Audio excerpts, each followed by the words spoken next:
Hello everyone and welcome to ITLS Academy Empower the Youth. So today in this lecture we will going to study about one of the most important analytical technique, that is NMR spectroscopy. So this NMR spectroscopy is a very broad term and it is widely used in different industries. So in this particular lecture we will going to cover the introduction part. We will also going to cover fundamental principles. We will going to study about the instrumentation, and at last we will going to cover what are the applications as well as advantages and disadvantages. So let's quickly understand what do you understand by NMR.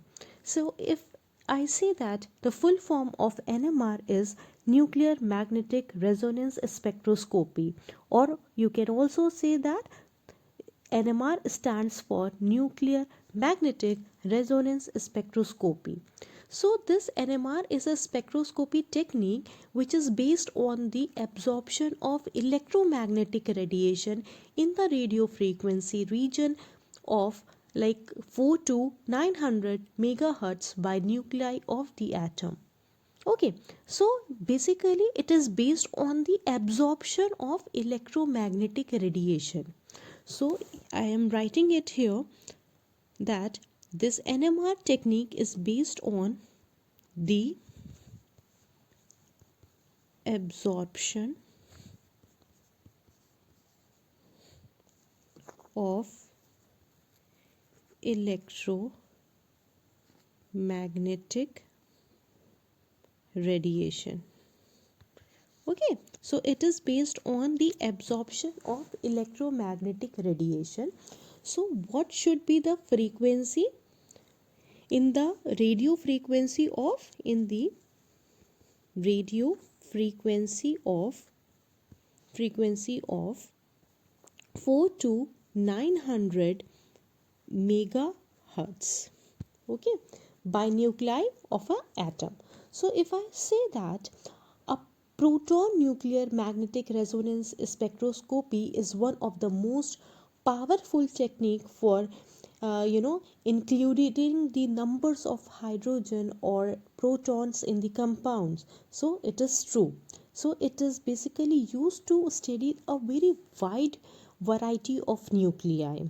Okay, by this technique you can able to understand the wide variation in the nuclei of atoms. Okay, now let's quickly understand what is written here. So the nuclear magnetic resonance is the study of molecules which is studied by the recording the interaction of radio frequency. And what should be the range of the radio frequency? 4 to 900 megahertz, that I have told you. Okay, magnetic radiation with the nuclei of molecule that is placed in a strong magnetic field. So since the name suggests magnetic, so it is placed in a magnetic field. So Zeeman is a scientist who first discovered or observed the strange nature, or you can say strange behavior of certain nuclei when subjected to a strong magnetic field. So Zeeman is a person behind this NMR technique. So he observed that how certain nuclei, when they are subjected to a magnetic field, so their behavior changes. Okay, they gives a very strange behavior. So at the end of the 19th century, but the practical use of the so-called Zeeman effect was only made in 1950s when NMR spectrometers became commercially available. So you have studied about the Zeeman effects in the physics also. So the Zeeman effect was named after the scientist, that is Zeeman. So he discovered or observed this strange behavior of certain types of nuclei when they are placed in a strong magnetic field. But its work, or you can say its practical use, was made in 1950s when the NMR spectrometer became very commercially available. Okay, now let's move further and let's see the basis of NMR spectroscopy.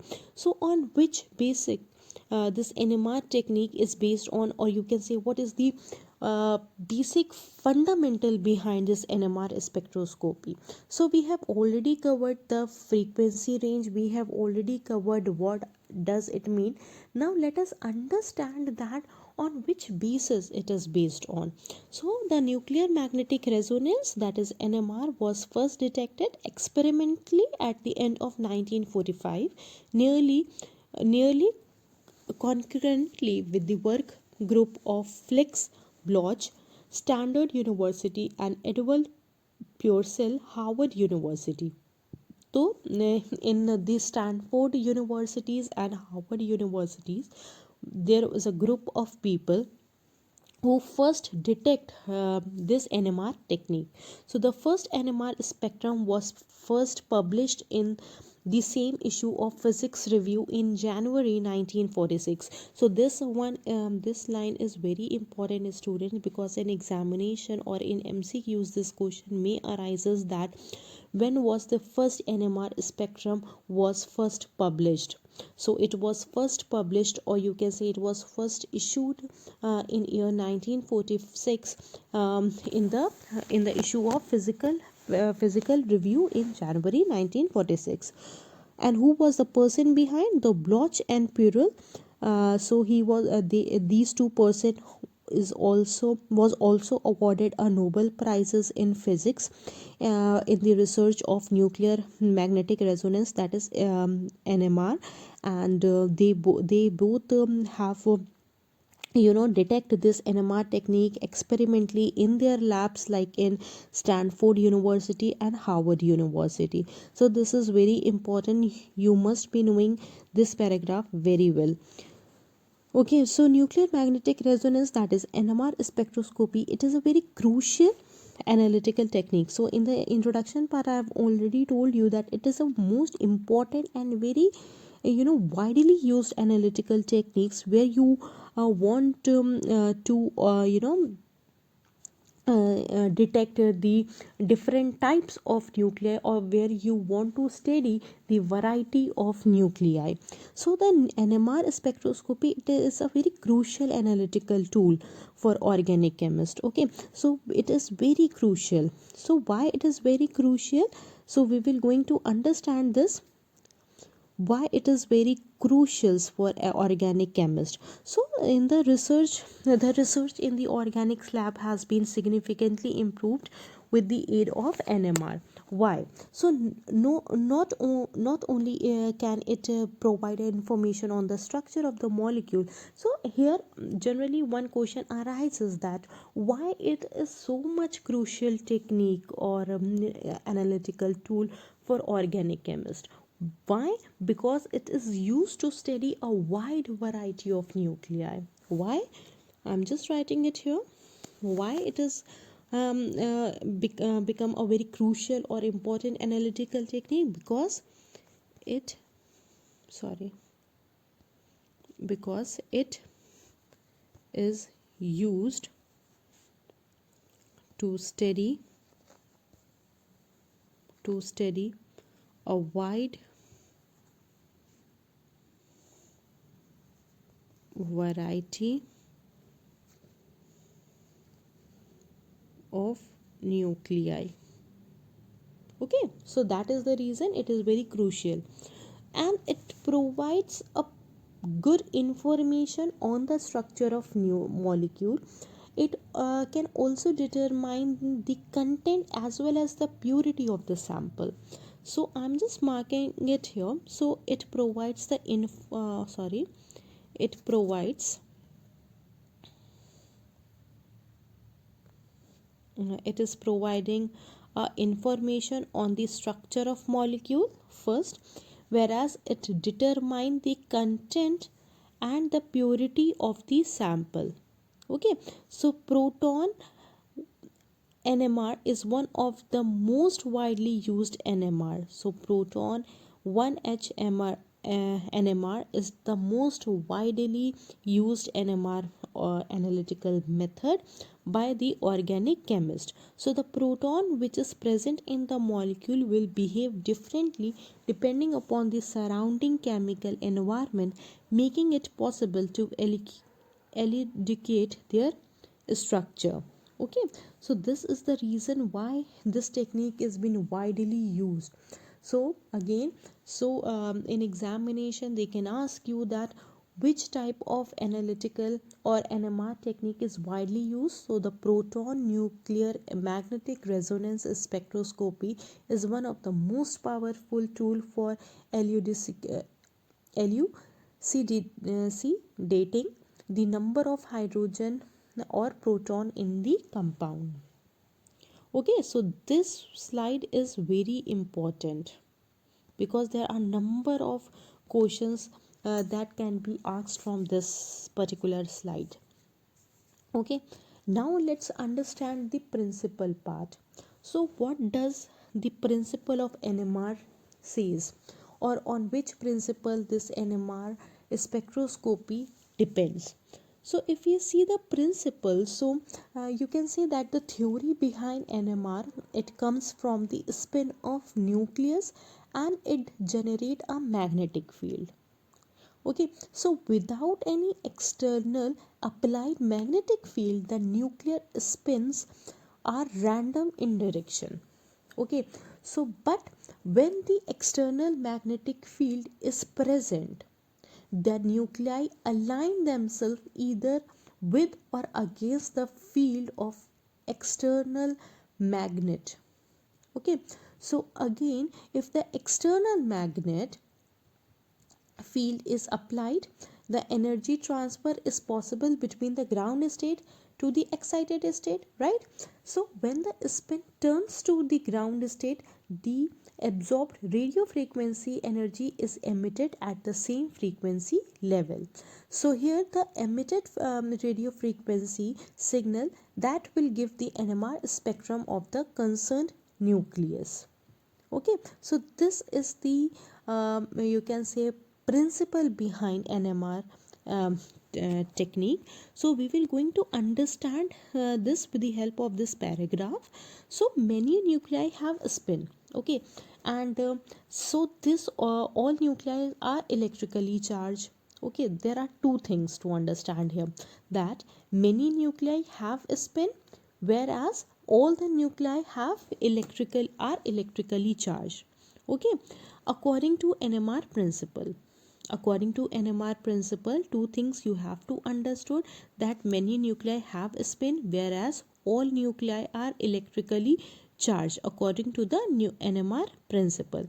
So when an energy transfer from the base energy, means from the ground state to the excited state, they will is achievable when the external magnetic field is applied. So whenever the external magnetic field is applied, so what are the 4 or 5 points?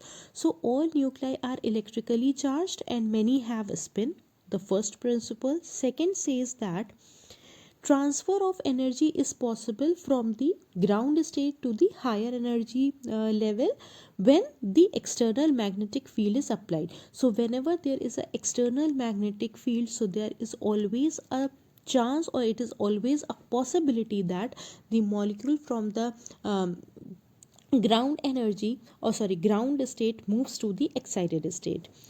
So the third point says the transfer of energy occurs at the wavelength and they coincide with the radio frequency. So the energy transferred of energy, it occurs at the wavelength and which further coincide with the radio frequency.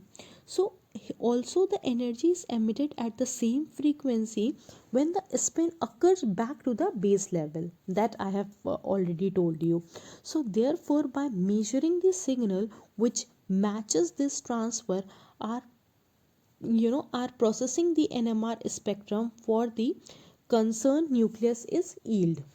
Okay, so let us understand this with the help of a diagram. So in the modern NMR spectrometer uses a constant magnetic field strength BO and then a narrow range of frequencies are applied to achieve the resonance of all the proton. Okay, only nuclei that contains the odd masses or odd atomic numbers give rise to the NMR signal. Okay, so now let us understand this with the help of a diagram. So as I have told you that every nuclei have a spin. Okay, not every means all are electrically charged and some have a spin. So whenever the external magnetic field is applied, so the atom moves from the ground state to the excited state. Okay, so as the atom moves from the ground state to the to the excited state, so what does they will emit some types of radiation. Okay, so if the external magnetic field is applied, so the energy be will get transfer, that is between the ground state and the excited state. Okay, so this is the principle behind this. So to understand this whole phenomena, a formula is given that the emitted radio frequency, which is directly proportional to the strength of applied field, which is given by the formula, that is V is equal to BO upon 2 pi. So where this BO is external magnetic field, okay, which is experienced by protons. Now comes the, what is this symbol? Okay, so here small y is the magnetographic ratio. Okay, which type of ratio? The ratio between the nuclear magnetic movement and the angular movement, or you can say moment. And yes, of course, what is V? It is the emitted radio frequency, which is directly proportional to the strength of the applied field. Okay, so here one thing to be understood here, that is this whole phenomena is also can be understood with the help of graph also. So you can go through that in your books to understand the better about the graph. Now let's further move and let's see the NMR spectroscopy working, means how the NMR spectroscopy generally works. Okay, so working is very important, as well as it is very easy to understand the working. So you have to place a sample in the magnetic field. Okay, after placing your sample in the magnetic field, they excite the nuclei sample into the nuclear magnetic resonance with the help of the radio waves. So here radio waves are used to produce the NMR signal. So after this NMR signals are produced by the radio waves, they are detected with the sensitive radio receiver. So sensitive radio receiver, it receives the, or you can say it detects the NMR signals. So here the resonance frequency of an atom in the molecules, they changed by the intermolecular magnetic field which is surrounding it. So this gives a detail of molecules, individual functional groups and its electronic nature. Okay, so now the nuclear magnetic resonance spectroscopy is conclusive method of identifying the monomolecular organic compounds. So this method, it provides a detailed reaction state, structure, chemical environment and dynamics of the molecules. So we will going to understand NMR work in detail. So if you see the first point here, okay, so if you see this first point, so here the sample is lowered in the magnet where it is spin, and it will hit the electromagnetic pulses in the radio frequency range. So RF is turned to the specific nucleus you are studying, like for example H1 or C3. So this is how the sample is placed into a magnet. Okay, after that the nuclei absorb the energy, okay, from the pulse, or and go from a lower energy state to the higher energy state. So as soon as the nuclei it receives the energy, it moves from the low ground state to the excited state. The third point says that after the pulse the nuclei relax back to the lower energy, means after you you stop giving the pulses, so it the atoms that presents in the upper or excited state, it moves to it comes back to the ground state. Okay, then after coming back to the ground state they will release energy, and the energy formula is given by this. The energy formula is H is equals to HV. Then comes the instrument repeats the scan multiple times to maximize the signals and minimizes the noise. So this get repeated. Why? Because at in the repetition method mode, maximum signals can be obtained with the with the minimum voices. Then what is the time of what NMR instrument perform at the Fourier transform on the signal to show each individual RF frequency that made up of the composite signal.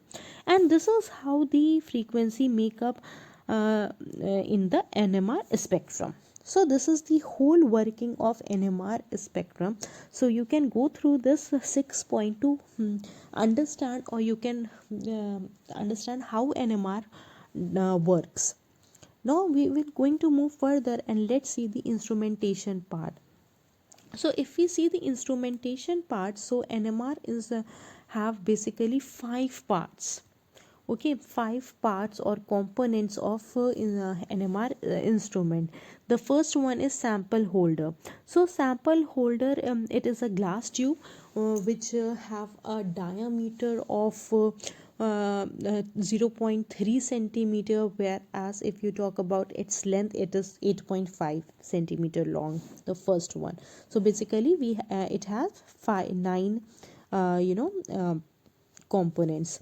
Then comes the magnetic coils, or you can say these coils, they induce the magnetic field.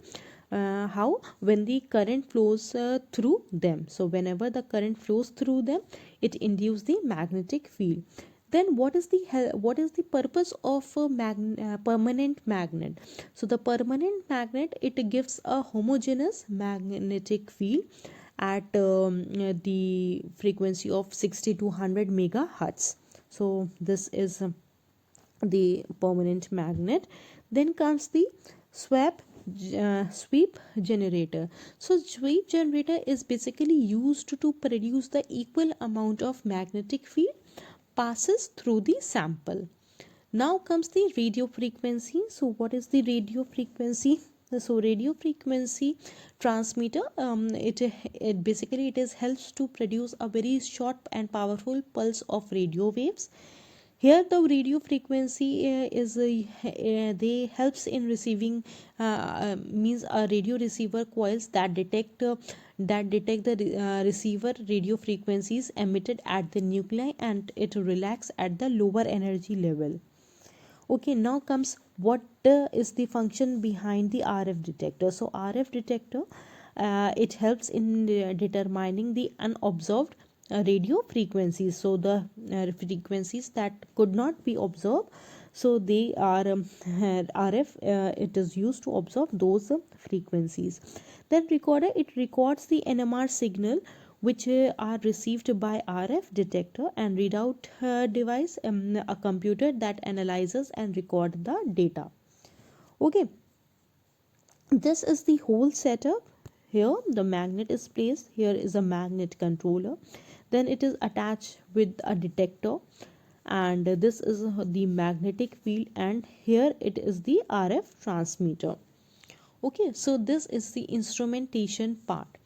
Now comes the NMR spectroscopy technique. So if we talk about the NMR spectroscopy technique, so it have a resonant frequency acquisition of spectra. So it resonant frequency, it refers to the energy of absorption and the intensity of the signal that are proportional to the strength of the magnetic field. So the energy of absorption as well as the intensity of the signal, so they are proportional to the strength of the magnetic field.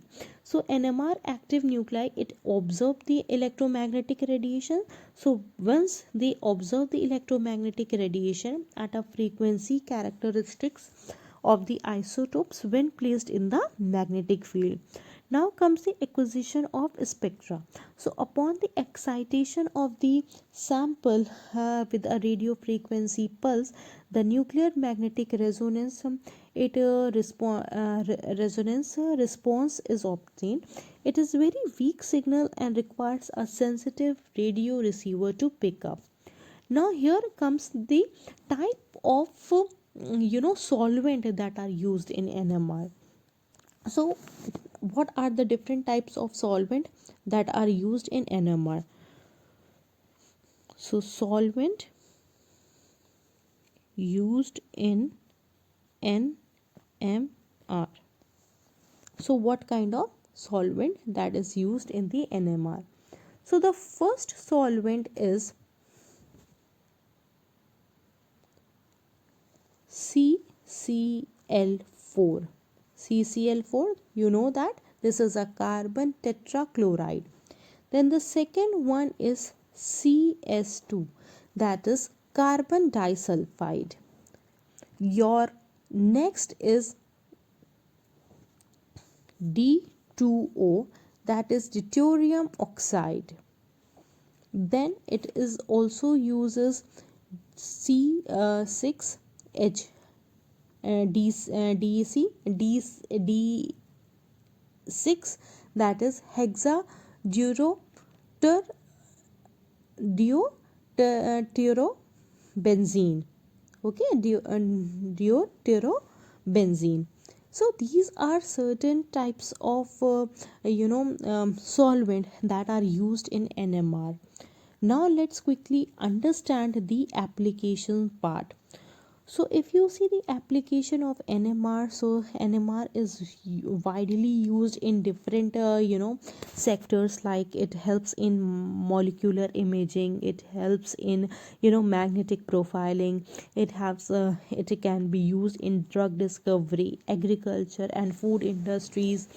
Okay, they are used in polymer and solid materials. Then they are widely used in molecular interaction. They are used in a low throughput ligand screening. So these all are the applications of NMR. So if you see this NMR, so NMR, it is a type of a spectroscopy technique that is used by chemists as well as the biochemists to investigate the organic molecules. And these type of technique is also used to determine the molecular conformation in a solution. It helps in detecting or studying the different types of physical properties of the molecular level. Okay, so for example, if you say that NMR can quantitatively analyze the mixture containing the unknown compounds, or you can the known compounds. So it is widely used in different sectors, whether it's chemical, whether it's in a biology lab, in food industries, in pharma industries, wherever you want to determine the drug or wherever you want to discover a drug, everywhere NMR technique is widely used. So that brings to the end of the lecture. Let's quickly understand the most frequently asked question. So what is NMR in organic chemistry? Then comes what is proton NMR used for? How is NMR used in medicine? What does resonance means in NMR? So all these are some important questions. I would like you to solve all these questions, and if you have any doubt, any queries related to the lecture or related to any of the analytical technique, so you can simply leave your queries in the comment section below. If I receive any query, then I'll be answering that queries. I hope you have understood the lecture. So thank you for watching. Please do like, share and subscribe. And if you want to visit our website, so for any updates, so you can visit our website, that is www.itlsacademy.com. This is our helpline number and it is available on WhatsApp, WhatsApp also, so you can simply call on this number to get updated. So thank you once again.